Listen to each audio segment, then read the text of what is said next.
Who was Mary Shelley? Mary Wollstonecraft Shelley was an English novelist who wrote the Gothic novel Frankenstein or the modern Prometheus, which is considered an early example of science fiction. Mary Shelley was born on 30 August 1797 in London. She was the daughter of philosopher and political writer William Godwin and famed feminist Mary Wollstonecraft, who died shortly after her birth. In 1801, her father married Jane Clairmont, which caused Mary great suffering. Her stepsister, Clara Mary Jane, was sent away to school, but Mary was given no formal education. The Godwin household had a number of distinguished guests during Mary's childhood, including William Blake. Mary was self-educated and made great use of her father's extensive library. She also found a creative outlet in writing. In 1814, Mary met the poet Percy Shelley. He was still married to his first wife when he and the teenage Mary fled England together. Mary's actions alienated her from her father, who did not speak to her for some time. Mary and Percy Shelley traveled in Europe for a time. In summer of 1816, the Shelleys were in Switzerland with Jane Clairmont, Lord Byron and John Polidori. The group entertained themselves one rainy day by reading a book of ghost stories. Byron suggested that they should all try to write a horror story. Mary won this friendly competition, and her contribution marked the beginning of work on what would become her most famous novel, Frankenstein or the Modern Prometheus. The story is introduced by a series of letters written by Robert Walton, the captain of a ship bound for the North Pole, to his sister in England. Trapped in the ice, Walton finds a dying man, Victor Frankenstein, traveling across the ice. Walton takes Frankenstein aboard his ship, where he tells Walton his strange story. Dr. Frankenstein studied science at the University of Ingolstadt in Germany. He discovered the secret of giving life to inanimate matter. Using body parts from corpses, he assembled a monstrous creature and gave it life. The creature's horrible appearance inspired fear and loathing in everybody it met, but endowed also with human feelings, it also became lonely and miserable. Reacting to the rejection it encountered, the monster learned to hate men.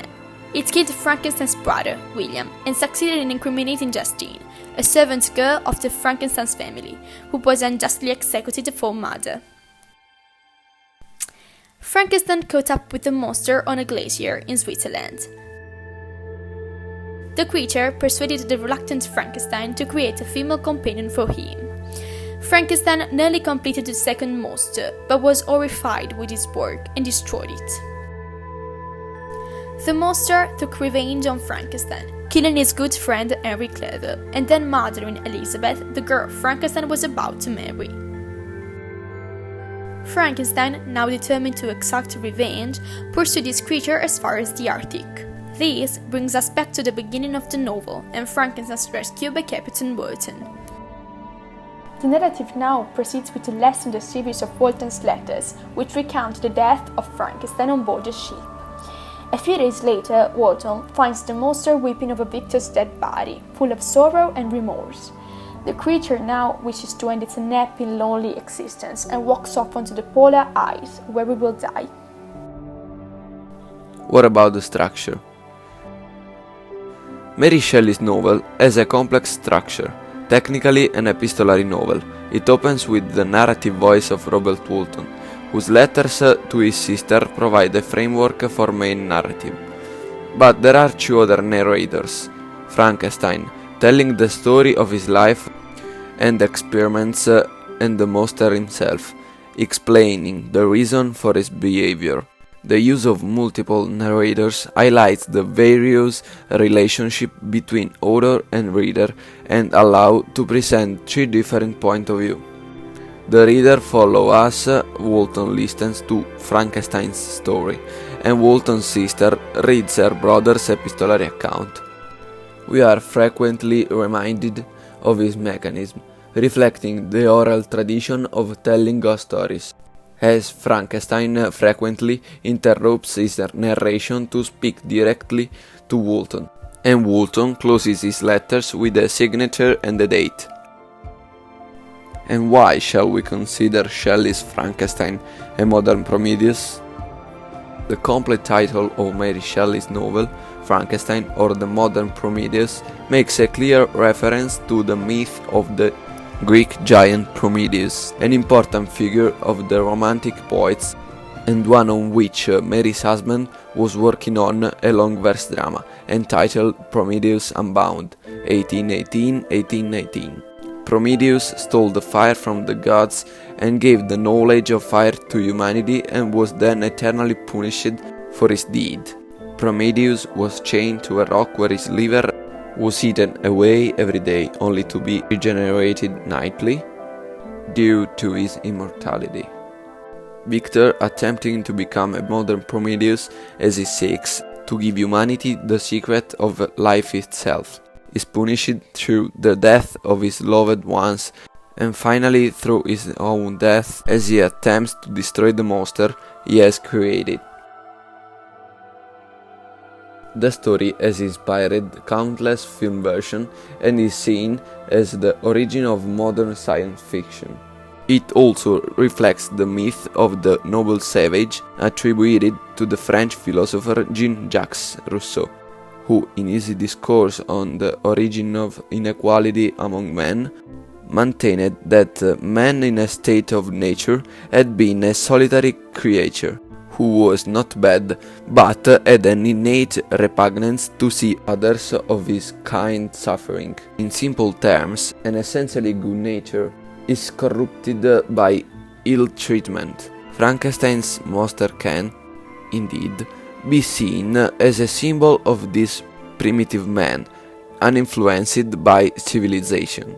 As we see, Victor Frankenstein's works breaks with man's allotted role. Just a Coleridge ancient mariner upset the equilibrium of nature by killing the albatross. Frankenstein's creation of life, so clearly overstepping the limits of human nature, breaks this balance and fatally leads to punishment. Balance only being restored by the death of two monsters and their creator. Coleridge's influence is also felt in the extreme forms of natural settings: stormy nights, mountains, isolated islands, and the icy wasteland of the North Pole. What are the main themes?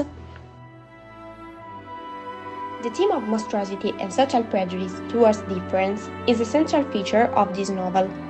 Frankenstein's monster is enormous and horrible to see, and as such is rejected by human society. Its monstrosity is seen in its appearance, but also in the monstrous way it has been created, secretly assembled out of parts of stolen bodies and strange chemicals. Victor Frankenstein himself may be described as monstrous, and his driver, insane scientific ambition, has led him away from human society, leading to the deaths of all who are close to him and consuming him, with an obsessive hatred for the monster he himself has created. Frankenstein's pursuit of knowledge that goes beyond man's limits leads to tragedy, reminiscent of the legend of Dr. Faustus, whose search for godlike knowledge leads him to eternal damnation. The narrator of this tale, Captain Walton, is also engaged in an attempt to explore beyond the human limits of his day as he seeks to reach the North Pole.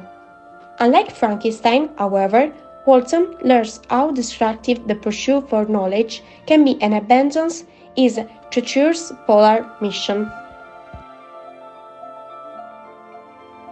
Shelley's Frankenstein, often considered the first work of science fiction, presents a view of science linked to the idea of secrecy and emerges as a warning against the dangers of science and its application that still resonates today in the connotation of the name Frankenstein, typically applied to the monstrous products of science rather than to the scientist himself. Victor Frankenstein's unholy activity is shrouded in secrecy, carried out in dark laboratories and isolated settings where he can hide his feelings of shame and guilt. Confession finally lifts the veil of secrecy as the dying Victor confides his horrible story to Walton. The monster, too, uses Walton as a listener for its own tale of lonely, miserable desperation, hoping for some human empathy before it too ends its life. Later that year, Mary suffered the loss of her stepsister Fanny, who committed suicide. Another suicide, this time by Percy's wife, occurred a short time later. Mary and Percy Shelley were finally able to marry in December 1816. In 1818, Frankenstein, or the modern Prometheus, was published as a new novel by an anonymous author. Many thought that Percy B. Shelley had written it since he penned its introduction. The book was a great success. After Percy's death in 1822, Mary Shelley worked hard to support herself and her one surviving son. She wrote several more novels, including Valperga and the science fiction The Last Man. She also devoted herself to promoting her husband's poetry and preserving its place in literary history. Mary Shelley died of brain tumor on 1st February 1851, aged 53, in London. She was buried at St. Peter's Church in Bournemouth, laid to rest alongside her father and mother, and with the cremated remains of her late husband's heart.